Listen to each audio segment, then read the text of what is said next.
Welcome back, everybody. Nathan Wilson, Driving Dreams Restorations here in Central Florida. I wanted to do a quick video. This is actually the third time I've tried to do this damn video. It just keeps getting too long. I love these cars. I love to talk about them and try to help people and teach people things. So sometimes I get a little long-winded. So that being said, this is a 64 convertible top. Actually came off of a really nice car. It wasn't like a junkyard car. This car was fully restored by someone else. And they actually paid a well-known Lincoln guru, we'll call him JC, to fix the top. I think story goes they paid almost $9,000 to get everything gone through on the top. He did a great job. Everything was working. They sold the car to the customer. Customer had it for a little while. Everything worked fine for a while, and all of a sudden it stopped working. He sent it to, I think, 3 different shops, thousands of dollars later. Nobody could figure out why this damn top wouldn't work. And so it ended up here. Before you call me, I don't work on other people's cars. I actually ended up buying this car, and I'm gonna basically restore it. And long story short, what it ended up being is one of the wires. As you know, there's a wiring harness that goes through both sides of these tops and controls the locks, limit switches, motor up there in the header. And one of the wires going through the top had actually frayed and shorted out and wasn't working anymore. And see if I can get it in there, if my little cheap phone can focus. There you go. I guess that's focused. Who the hell knows? What do I do? Tap this? Oh, there you go. Look at that technology, man. So there's the wire that was given the problem. And it basically, the way I found that and diagnosed it, now my phone will never focus again, is I figured out what wasn't working was one of the limit switches for the locks. And by using the power probe and things, I was able to determine that the switch actually worked. So it was something in the wiring, and I went back to the relays and everything like that, and they were working. So I did a continuity test from the switch to this point in the wiring harness and found that there was no continuity. So I knew that the wire was broken somewhere in there. And pretty much the only way to get to that wire is to cut the top off. And this was actually a pretty nice top.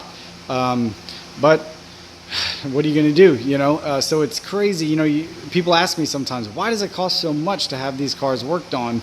And why are they cost so much when they're fully restored and they're nice and things like that? This is why. This is an example of why. Just to figure out why this top wasn't working. So with the original $9,000 and then probably a few more $1,000 at other shops, this guy's got well over 10 grand and just trying to make the damn top work on this car. And you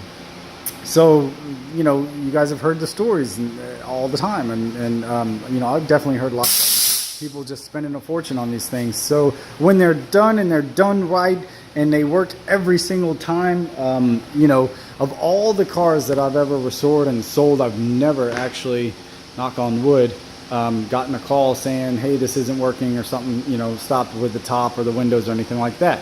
I use all modern window motors and switches. I make my own custom relay boxes for these things using modern relays and circuit boards and Arduinos, and I kind of modernize these cars and take them to the next level, basically for the sake of reliability.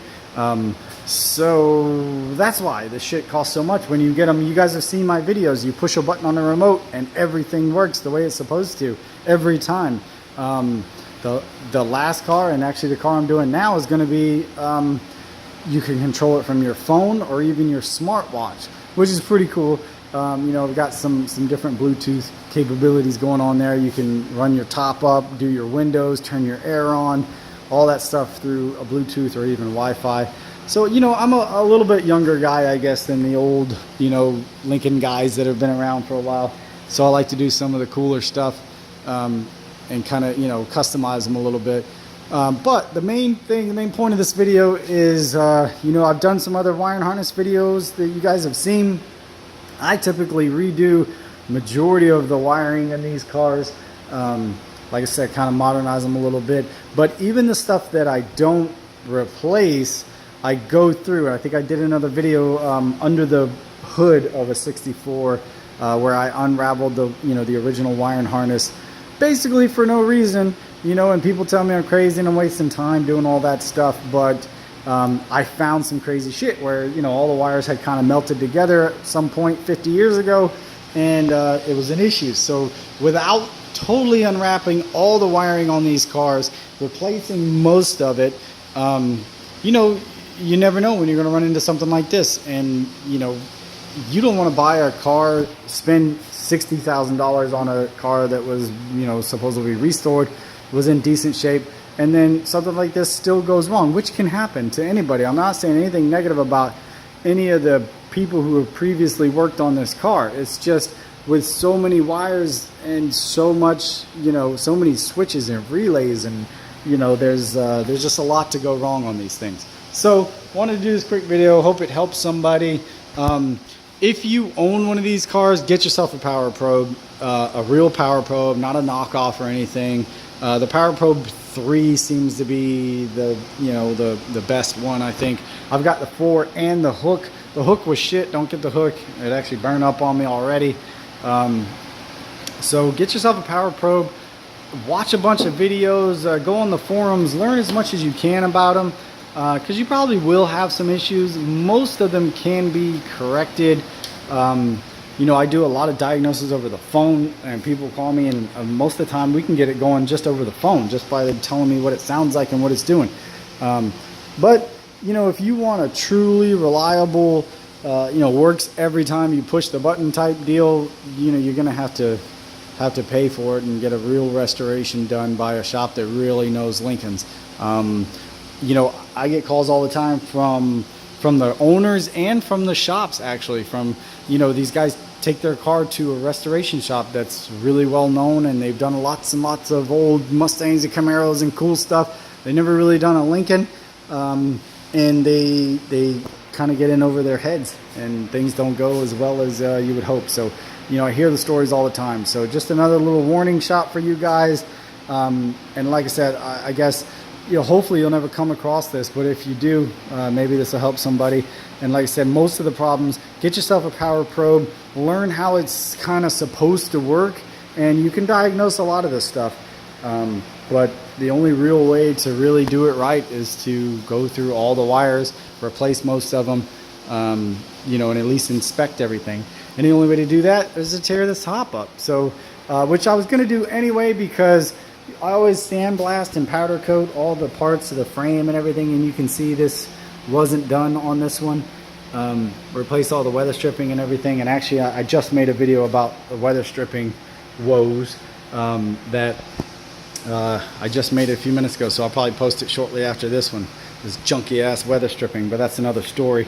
And also wanted to paint this piece, without getting too sidetracked. This is a piece that is hardly ever done. I see cars that, all the time, that almost everyone, actually I think probably everyone that I've ever had that was repainted like this. They just kind of peel back as much as they can, and they paint whatever they can get to. The only thing that's really seen, the top stops here, so this is the only part that's really seen. So that's what they do, and they don't worry about it. But on the inside, you can see this part. So I don't know, I think the only right way to do this is to actually get this part off, rework it, and paint the whole thing correctly. But the only way to do that is to get the entire top off the car and get that piece out of there. And most people just don't do it. It's just too much work, and it's not worth the hassle.